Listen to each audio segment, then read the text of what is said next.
আসসালামু আলাইকুম ওয়া রাহমাতুল্লাহি ওয়া বারাকাতুহু। কোথা থেকে চলবে আজকে? জাহরাল ফাসাদ। দেখো আল্লাহ পাক কি বলছেন সূরা রুমের মধ্যে, সূরা রুমের 41 নম্বর আয়াত, তাই তো? জি। আল্লাহ পাক বলছেন জাহরাল ফাসাদু ফিল বাররি ওয়াল বাহরি, জমিনের খুশকি এবং তার হিস্সার মধ্যে ফাসাদের সৃষ্টি হবে। কি হবে? ফাসাদের সৃষ্টি হবে, অশান্তির সৃষ্টি হবে। বিমা কাসাবাত আইদিন নাস, লোকের কৃত কর্মের জন্য। লোকেরা তারা নিজের হাত দিয়ে যা কামিয়েছে তাদের কামানোর জন্যই, তাদের হাতের কামানোর জন্যই তাদের উপরে অশান্তির সৃষ্টি হবে, জমিনে ফাসাদের সৃষ্টি হবে। জমিনে ফাসাদ মেচে যাবে, জমিনে অশান্তি মেচে যাবে। কি জন্য? মানুষের কৃতকর্মের জন্যই। মানুষ এত নিকৃষ্ট কাম করতে শুরু করবে, এত মুশরিকানা কাম করতে শুরু করবে, এত বেদাত ভরে যাবে। মানুষ এত এত খারাপ কাজ করবে যে তাদের খারাপ কাজের দরুন, তাদের কৃতকর্মের দরুন এই জমিনের বুকে, এই পৃথিবীতে অশান্তি নেমে আসবে। সারা পৃথিবী জুড়ে ফাসাদের সৃষ্টি হয়ে যাবে, তাই কিনা? সারা পৃথিবীতে অশান্তির সৃষ্টি হয়ে যাবে। আর এই অশান্তির জন্য, এই ফাসাদের জন্য মেন কারণ থাকবে মানুষেরা। কারণ ওই মানুষের কৃতকর্মের জন্যই আজ এই অবস্থা হয়েছে। তারপরে আল্লাহ পাক বলছেন লিইউযীকাহুম বা'দাল্লাযী আমিলু লাআল্লাহুম ইয়ারজিউন। আল্লাহ পাক বলছেন লিইউযীকাহুম, তাকে উनको মজা চাখায়া যায়, তাকে ওকে এই জন্যই যে তাদেরকে একটু স্বাদ গ্রহণ করার জন্য, তাদেরকে একটু মজা চাখাবার জন্য।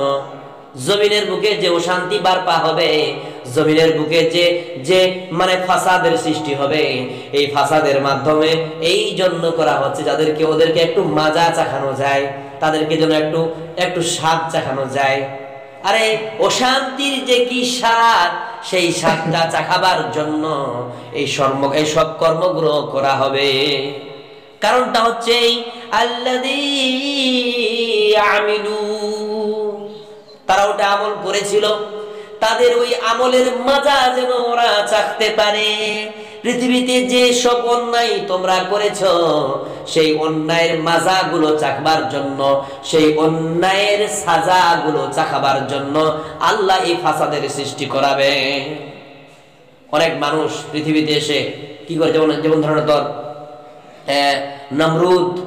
নমরুদকে দেখো, ওরা কিভাবে মানে পৃথিবীতে এসে রাজত্ব করেছিল। তারা কিভাবে মুশরিকানা চাল দিয়ে নিজেকে খোদা বলে দাবি করা, বিভিন্ন ধরনের কৃতকর্মগুলো করে গেছিল। তাহলে এই কৃতকর্মের জন্যই এই পৃথিবীতে কি হয়েছিল? অশান্তি নেমে এসেছিল, তাদের উপরে মানে নানা প্রকার আযাব এসেছিল।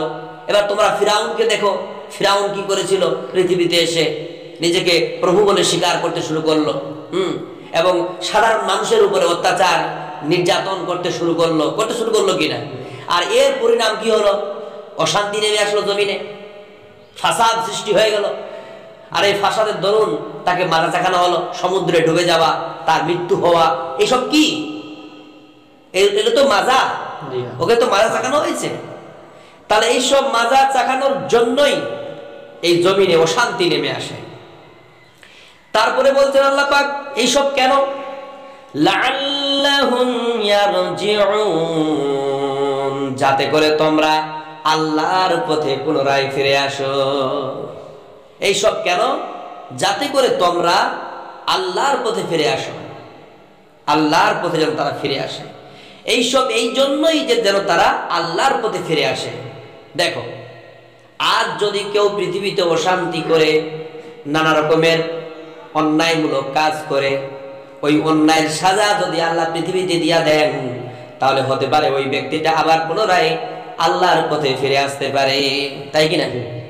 তারপরে আল্লাহ পাক আরেকটা পরের আয়াতে বলছেন কুল সিরু ফিল আরদি ফানজুরু কাইফা কানা আকিবাতুল লাযিনা মিন ক্বাবলু কানা আকসারুহুম মুশরিকিন। আল্লাহ পাক বলছেন কুল, আল্লাহ পাক মুহাম্মদ সাল্লাল্লাহু আলাইহি সাল্লামকে সম্বোধন করে বলছেন, হে মুহাম্মদ তুমি বলে দাও, সিরু ফিল আরদি, জমিনে সফর করে দেখো, জমিনে চলাফেরা করে দেখো, ফানজুরু কাইফা কানা আকিবাতুল লাযিনা মিন ক্বাবলু।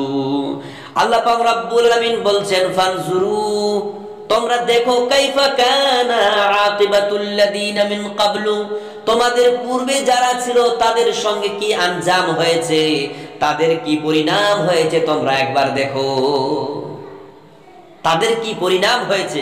কাইফা কানা আকিবা, আল্লাহ পাক বলছেন কাইফা কানা আকিবা, তাদের সঙ্গে কি শাস্তি দেওয়া, তাদেরকে কি ধরনের শাস্তি দেওয়া হয়েছে, তাদেরকে কি ধরনের আযাব দেওয়া হয়েছে, তোমরা একটু লক্ষ্য করে দেখো, একটু দৃষ্টিপাত করে দেখো। যারা তোমাদের পূর্বে ছিল, মিন ক্বাবলু, যারা তোমাদের পূর্বে। কেন এমনটা?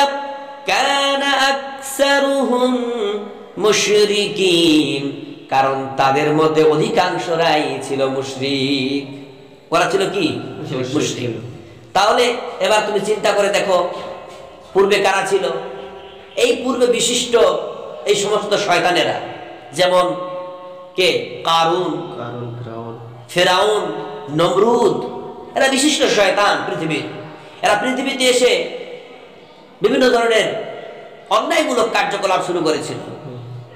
প্রজার উপরে, তাদের সাধারণ মানুষের উপরে নির্যাতন, অত্যাচার, জুলম এবং জবরদস্তিমূলক নিজেকে প্রভু বলে স্বীকার করা। এই আমার সব লোকেরা, আমার রাজত্বের লোকেরা, তোমরা শুনে রাখো, আমি হচ্ছি খোদা, আমি হচ্ছি তোমাদের সৃষ্টিকর্তা, আমি তোমাদের মালিক, সুতরাং তোমরা আমার পূজা করো, তোমরা আমার ইবাদত করো, তোমরা আমাকে মানো প্রভু বলে, তোমরা আমাকে মানো আল্লাহ বলে, আমি তোমাদের খাওয়াই, আমি তোমাদের পড়াই, আমি তোমাদেরকে জিন্দা রেখেছি, আমি তোমাদের মৃত্যু দেব। এই সমস্ত ক্ষমতার মালিককে আমি নিজেই নমরুদ, নাউযুবিল্লাহ মিন যালিক। এইভাবে করে নিজের প্রভুত্ব স্বীকার করত সমাজের কাছে, লোকের কাছে।